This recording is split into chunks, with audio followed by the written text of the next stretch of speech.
edisi media pembelajaran online.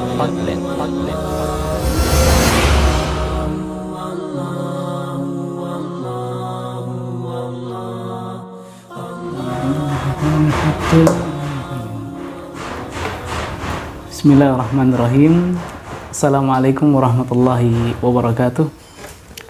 Alhamdulillah, wassalatu wassalamu ala rasulillah wa ala alihi wa ashabihi wa man walah, wa la hawla wa la quwata illa billahi, amma ba'du. Rabbi shrah li sadri wa yassir li amri wahlul 'uqdatam bi lisani yafqahu qawli. Allahumma la sahla illa ma ja'altahu sahla wa anta tajal husna idza syi'ta sahla, amma ba'du. Ikhwan dan akhwat, santri dan juga santriwati yang selalu Ustadz banggakan, alhamdulillah pada sore hari ini Allah Subhanahu wa taala masih memberikan kenikmatannya kepada kita semua sehingga kita bisa kembali dikumpulkan oleh Allah Subhanahu wa taala di salah satu momen terbaik, yaitu momen bertalabul ilm. Ikhwan dan akhwat dan juga santriwan santriwati yang selalu Ustadz banggakan, kita akan melanjutkan pembahasan pada kitab Tauhid karangan dari Syekh Shalih Fauzan hafizahullah taala,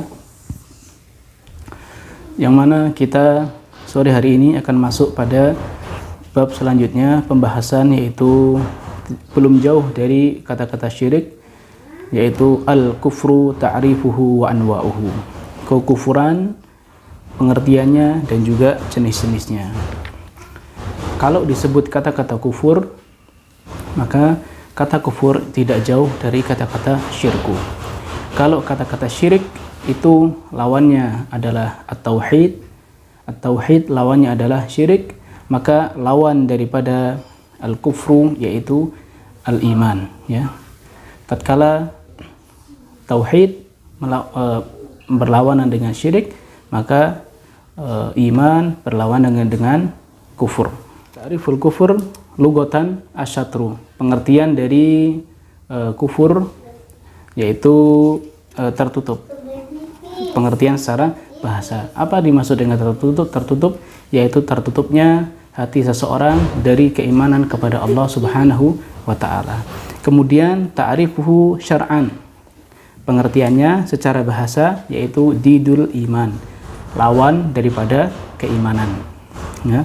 Maka tatkala seseorang dia tidak mempunyai iman, maka disebut orang yang kufur. Maka kufur pengertiannya adalah didul iman, lawan daripada keimanan.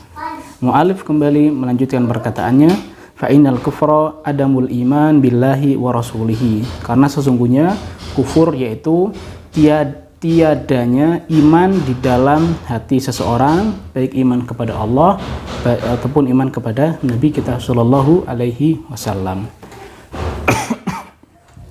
Sawa'un kana ma'ahu takdzib aw lam yakun ma'ahu takdzib, sama saja baik di dalam hatinya sambil kekufuran itu dibarengi dengan rasa pendustaan ataupun tanpa ada rasa pendustaan. Kemudian itu adalah ta'rif daripada al-kufru. Maka selanjutnya kita masuk pada anwa'ul kufri ya nau'an. Jenis-jenis kekufuran yaitu ada dua, tidak jauh beda dengan syirik. Ada kufrul akbar, ada kufrul asghar. Konsekuensinya pun sama. Tatkala syirkun akbar mengeluarkan pelakunya dari agama Islam, maka kufrun akbar pun sama, mengeluarkan pelakunya dari agama Islam. Sebagaimana kufur kecil tidak mengeluarkan pelaku syirik kecil tidak mengeluarkan pelakunya dari agama Islam, maka kufur kecil pun belum mengeluarkan pelakunya dari agama Islam. Akan tetapi walaupun syirik kecil dan juga kufur kecil disebut kecil, akan tetapi apabila dilakukan terus-menerus maka akan menjadi sebuah dosa besar. Yang pertama, kufrun akbar yuhriju sahibahu minal millah. Kufur besar mengeluarkan pelakunya dari agama Islam.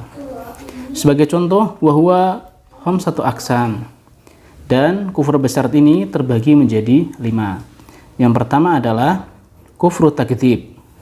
kufur yang dibarengi dengan pendustaan. Tatkala seseorang dia mendustakan baik Al-Qur'an, tidak mempercayai, mendustakan Al-Qur'an dan juga mendustakan hadis-hadis Nabi Shallallahu alaihi wasallam, ya. Dia di hatinya meyakini mendustakan hal tersebut baik Al-Qur'an maupun sunnah, maka dia termasuk di dalam kufur besar dan keislamannya pun telah dibatalkan. Kemudian yang kedua, kufrul aba wal istikbar.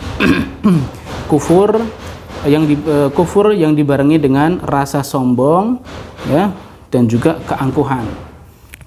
Ma'a tasdik, dengan membenarkan hal-hal tersebut, ya. Tatkala seseorang dia sombong, tidak menerima ayat-ayat maupun hadis-hadis Nabi Shallallahu alaihi wasallam, dengan keangkuhannya, dengan kesombongannya, maka dia termasuk di dalam kufur besar, sebagaimana dilakukan iblis tatkala dia diperintahkan untuk sujud kepada Adam, maka dia menolak untuk bersujud kepada Adam.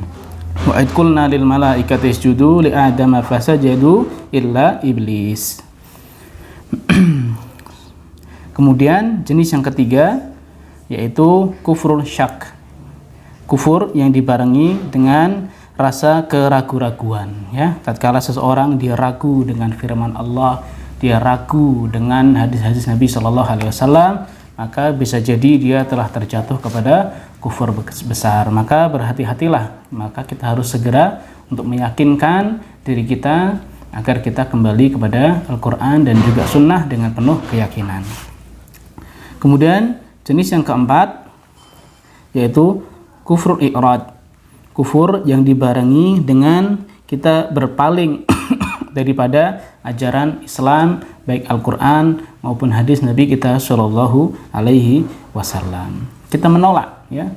Nah, maka menolak di sini tidak harus seseorang itu tatkala dibacakan Al-Quran maupun dibacakan hadis kemudian saya tidak mau, saya menolak. Tidak seperti itu juga. Tatkala seseorang dia dibacakan Al-Quran, dibacakan hadis, dan dia sudah mengetahui tentang hukum-hukum tersebut, kemudian dia tidak mau mengamalkannya, tidak mau menjauhi larangan-larangannya, maka bisa jadi kita terperosok di dalam kufur tersebut. Maka berhati-hatilah. Kemudian jenis yang kelima yaitu kufrun nifaq. Kufur yang dibarengi dengan rasa kenifakan atau kemunafikan. Baik ikhwan dan akhwat dan juga santri-santriwati yang selalu Ustadz banggakan, itu 5 jenis dari kufur besar. Kemudian kita masuk kepada yang kedua yaitu kufur kecil. Kufrun asghar la yukhriju sahibahu minal millah. Kufur kecil tidak mengeluarkan pelakunya dari agama Islam. Sebagai contoh kufur kecil yaitu tatkala seseorang dia mengkufuri nikmat Allah Subhanahu wa taala, ataupun tatkala seseorang dia bermaksiat dengan membunuh muslim yang lainnya, maka dia termasuk di dalam kekufuran walaupun kekufurannya tidak sampai mengeluarkan pelakunya dari agama Islam. Sebagaimana firman Allah, sebagaimana sabda Nabi kita Shallallahu alaihi wasallam, sibabul muslim fusukun wa qitaluhu kufrun. Merendahkan atau mencaci seorang muslim adalah sebuah kefasikan dan juga membunuhnya adalah sebuah kekufuran. Maka kekufuran di sini adalah kufrun duna kufrin. Baik ikhwan dan akhwat rahimani Allahu wa iyyakum.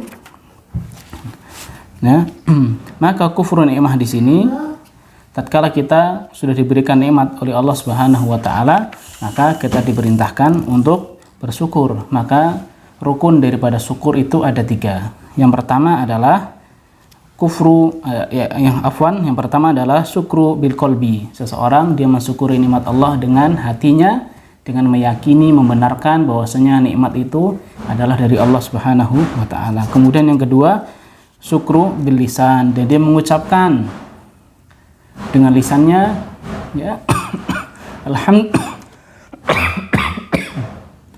alhamdulillahirabbil alamin. Kemudian yang ketiga, syukru bil jawarih, yaitu syukur dengan segala anggota badannya untuk beribadah dan juga mendekatkan diri kepada Allah Subhanahu wa taala. Maka khulasatul kalam, inti dari pembicaraan kita pada hari ini bahwasanya kufur besar itu mampu mengeluarkan pelakunya dari agama Islam, dan juga kufur kecil tidak mengeluarkan pelakunya dari agama Islam, ya. Maka dari itu berhati-hatilah agar kita tidak terjerumus dalam perbuatan kekufuran, baik kufur kecil maupun kufur besar. Nah, untuk pekan depan insya Allah kita akan bahas jenis-jenis orang-orang kafir, jenis-jenis orang-orang non-muslim, yang mana yang boleh kita perangi dan mana yang tidak boleh kita perangi. Mungkin cukup sekian anak-anakku sekalian, baik santri dan juga santriwati, yang bisa Ustaz sampaikan. Semoga bisa dipahami dengan baik. As'alullah ta'ala ayyaj'al ijtima'una ijtima'an marhuma wa tafarruqana min ba'dihi tafarruqan ma'suma.